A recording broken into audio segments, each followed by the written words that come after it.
elephant tusks to jars of bird spit. U.S. Customs and Border Protection officials confiscate some bizarre items at Logan Airport. And as the I-Team's Christina Hager discovered, those confiscated items could actually pose a pretty serious health threat.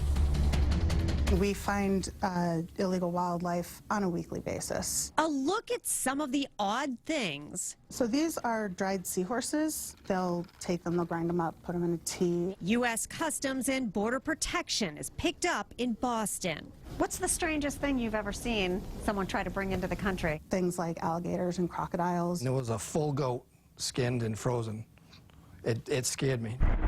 With Logan Airport starting to screen passengers from China for coronavirus, Do you have any animal parts or products? there's long been a focus on seizing potentially contaminated items passengers bring in from overseas too. Reminding all passengers. Customs officials showed the I-Team some of their recent finds. This is a package of bird nest soup worth hundreds of dollars. The nests made by swift birds came in on a flight from Asia. The hard crust is from their spit. As in saliva from a bird.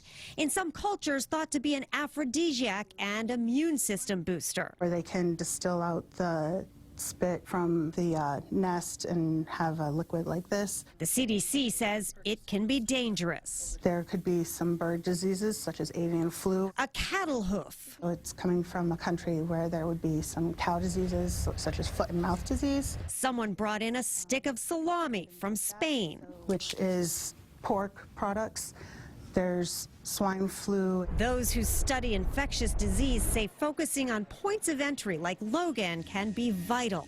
Most travel to the United States today happens by air, and so if people are coming from an area in the world where there is an epidemic, then screening at the airport can make sense. The soil is something that could be contaminated with pests or diseases, the plant as well. Even something as simple as a piece of fruit can be a carrier. This bucketful, collected within just a few hours on the day we stopped by, displayed along with an array of bizarre customs discoveries. This is a whole tusk. This is a big thing. How do you sneak something like this into the country? Try to wrap it up, hoping that somebody won't look in their bags. This whale tooth, taken from a passenger, medicine that boasts tiger ingredients, sperm whale caviar, and a Tibetan antelope shawl. 5 to 10 animals slaughtered typically to make one shawl. On a typical day last year, Customs and Border Protection seized nearly 5,000 plants, meat, and animal products. And while they're usually innocent mistakes, any passenger caught trying to hide something that's prohibited could face hundreds of dollars in fines. For the I-Team, Christina Hager, WBZ News.